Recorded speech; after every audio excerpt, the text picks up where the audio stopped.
আসসালামু আলাইকুম, welcome back to my YouTube channel fantastic arts and craft.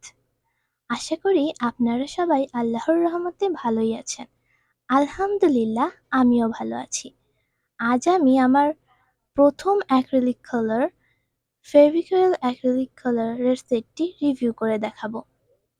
আমি এই অ্যাক্রিলিক কালারটি সম্পর্কে যা জানি, আজ আমি আপনাদের সাথে সেটি শেয়ার করব। আশা করি আপনাদের আমার ভিডিওটি ভালো লাগবে। এই রঙের সেটটিতে মোট 10টি শেড আছে। ছোট ছোট কাচের ডিব্বায় এগুলো দেওয়া আছে। এই রঙগুলো অন্যান্য অ্যাক্রিলিক পেইন্টের চেয়ে তুলনামূলকভাবে একটু পাতলা হয়, কারণ এগুলোতে বাইন্ডার বেশি পরিমাণে থাকে। বাইন্ডার বেশি থাকায় কাপড়ে ব্যবহারের ক্ষেত্রে অন্য কিছু মেশাতে হয় না। তাছাড়াও এটি কাগজ, ক্যানভাস, কাঁচ ইত্যাদি জিনিসের উপরও ব্যবহার করা যায়। এই রঙের আসল এবং নকল দুটি ব্র্যান্ডই আছে। আমি এটি বাজার থেকে কিনে এনেছি, কিন্তু এটা হচ্ছে নকলটা। কারণ আপনারা একটু লক্ষ্য করলেই দেখতে পাবেন এখানে ফেভিক্রিল বানানে FE না দিয়ে দিয়েছে FC। অরিজিনালটাতে বানান ঠিক থাকবে, FE থাকবে। তো চলেন আজ আমরা নকল ব্র্যান্ডেরই কালারগুলো কেমন তা দেখি। আর একটি কথা, এটি কিন্তু কোনো স্পন্সরড ভিডিও না। আমি প্রথমবার এই রঙগুলো কিনেছি, তাই আপনাদের সাথে শেয়ার করছি। এখন আমি আপনাদের রঙগুলো কাগজে বসিয়ে দেখাচ্ছি। আমি রং এর নামের পাশে রঙগুলো বসিয়ে দেখাচ্ছি। রঙগুলো অনেক স্মুথ। আমার কাছে রঙগুলো ভালোই লেগেছে।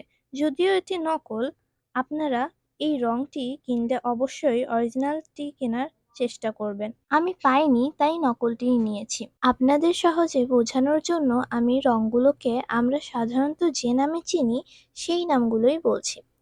আর রঙগুলোর আসল নাম আমি খাতায় লিখে দিয়েছি। এখানে আমি রেড এবং এখন লেমন ইয়েলো কালার বসিয়ে নিচ্ছি।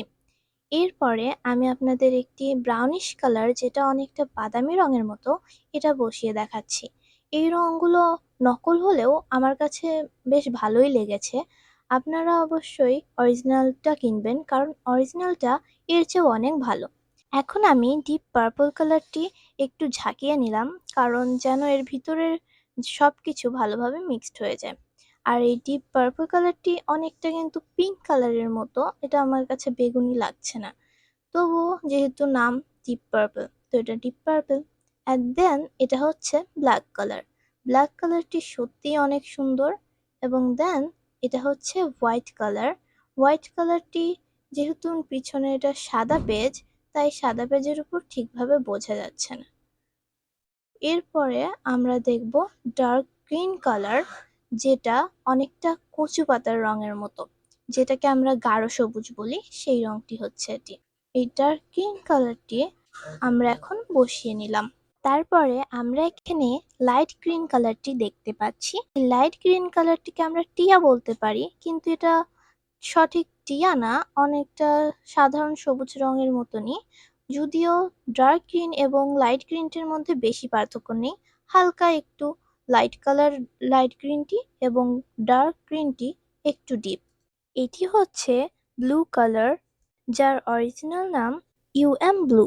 সবসময় ব্লু কালারটি আমার ফেভারেট। আপনাদের ফেভারিট কালার কি, আপনারা চাইলে কমেন্ট সেকশনে জানাতে পারেন। দেন এটি হচ্ছে অরেঞ্জ কালার। এই রঙগুলো যদিও অনেক পাতলা, কিন্তু এই রঙগুলো বাসায় বেশি দিন পরে থাকলে এগুলো শুকিয়ে যেতে পারে। তাই আপনারা একটি স্প্রে বোতল ইউজ করবেন, তাহলে ইনশাআল্লাহ কোনো সমস্যা হবে না।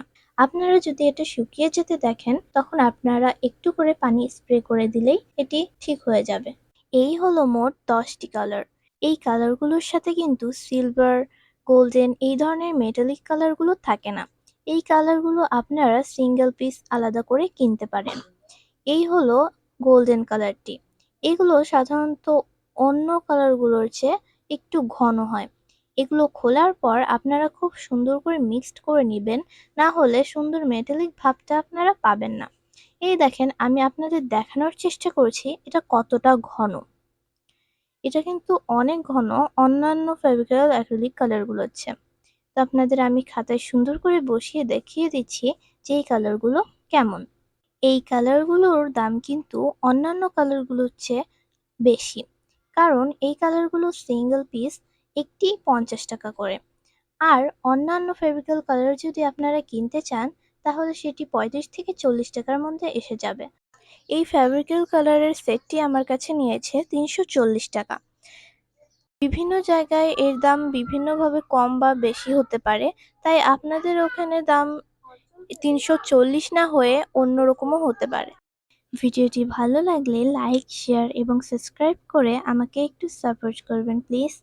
আপনারা সবাই আমার জন্য দোয়া করবেন যেন আমি নতুন নতুন এরকমই ভিডিও প্রতিনিয়ত আপনাদের জন্য আনতে পারি।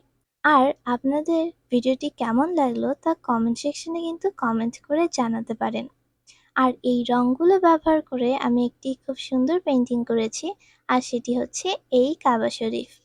এটি আমার প্রথম অ্যাক্রিলিক পেইন্টিং এবং এটি আমি একটি মিনি ক্যানভাসের উপর করেছি। এটার সাইজ 4x4 ইঞ্চ। এটির ফুল ভিডিও আমার ইউটিউব চ্যানেলে আছে, আপনারা চাইলে দেখতে পারেন। আজকের ভিডিও এ পর্যন্তই। আপনারা সবাই সুস্থ থাকবেন, ভালো থাকবেন এবং আমার জন্য দোয়া করবেন। আসসালামু আলাইকুম।